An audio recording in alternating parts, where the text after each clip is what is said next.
ঘূর্ণিঝড় রেমালের তাণ্ডবের পর থেকে উপকূলীয় জনপদে ভেসে উঠেছে ভয়াবহ ক্ষত। জলোচ্ছ্বাসের কারণে গ্রামে গ্রামে মাথা গোঁজার ঠাঁই হারিয়েছে বহু পরিবার। সবুজ শস্য শ্যামলে ভরা জনপদ এখন ধুধু পানি।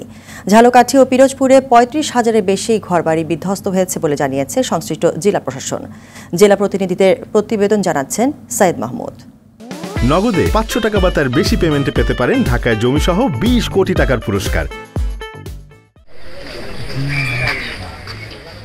প্রাণ বাঁচাতে বাড়িঘরের মায়া ছেড়ে আশ্রয়কেন্দ্রে ছুটে গিয়েছিল লাখ লাখ মানুষ। রেমাল আতঙ্ক শেষে ফিরে দেখে ঘরবাড়ি, মাছের ঘের সবই শেষ। ৫ দিন ধরে লাখ লাখ মানুষের জীবন কাটছে পথে পথে। উপকূলে চলছে ঘুরে দাঁড়ানোর কঠিন যুদ্ধ।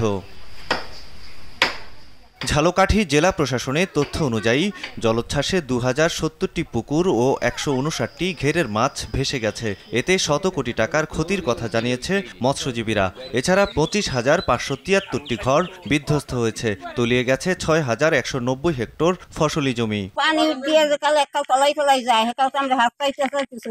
ঘরদুয়ার ভাঙ্গে চুরিয়ে গেছে, বাচ্চা কাচ্চা নিয়ে আমরা কিছু খাইতে লইতে পারি না। রাস্তায় রাত কাটাইছি, বাচ্চা নিয়ে কোথায় থাকবো তাও ওই নিশ্চয়তা নাই। আমাকে এখনো রাস্তায় আমরা বসে আছি। আজকে প্রায় ৪ দিন থেকে অনাহার আছি। আমাদের খাবার দাবার পাক চলতেছে না। আমরা এলাকার সমস্ত মানুষ গরিব এবং অনাথ প্রায়। আমরা স্বাভাবিক অবস্থায় জীবনযাপন করতেছি। দোকানপাট থেকে বিস্কুট মুড়ি এনে খাচ্ছি। গাছপালা পড়িয়া টিন টুন ভেঙে গেছে, ঘর ভাঙছে, টিন উড়েই নিয়ে গেছে। কৃষিপাতা তো কিছুই নাই। একদম পানিতেই হয়ে গেছে। আমরা 2 দিন পানি বন্দি ছিলাম। আমাদের রান্না বান্না খাওয়া দাওয়া এখন পর্যন্ত বন্ধ। আমার সার্বিক আমার ঘর দুয়ার বই নিয়ে ভাঙ্গে চুরিয়ে গেছে। আমি রান্না বান্না করতে পারতেছি না। টাকা কোথায় আমার ঘর বাড়ির মানুষ লইয়ে গাছপালা পরিষ্কার করে। আমি তো গরিব মানুষ। আমার ৩-৪ লাখ টাকার গাছ ক্ষতি হয়েছে। এই এলাকায় অনেক ক্ষতি হয়েছে। রাস্তাঘাট ভাঙ্গেছে দিয়ে গেছে। এদিকে জেলা প্রশাসন জানিয়েছে ক্ষতিগ্রস্তদের মাঝে সরকারি বরাদ্দ বিতরণ করা হচ্ছে। জেলা প্রশাসনের পক্ষ থেকে ৩৯০ মেট্রিক টন চাল, ৮,৯০,০০০ টাকা, ভূখাদ্য চালক এবং শিশুখাদ্য চালক টাকা বিতরণ করা হয়েছে। ক্ষতিগ্রস্ত এলাকা পরিদর্শন শেষে সরকারি সহযোগিতার আশ্বাস দিয়েছেন স্থানীয় সংসদ সদস্য ও আওয়ামী লীগের উপদেষ্টা পরিষদের সদস্য আমির হোসেন আমু।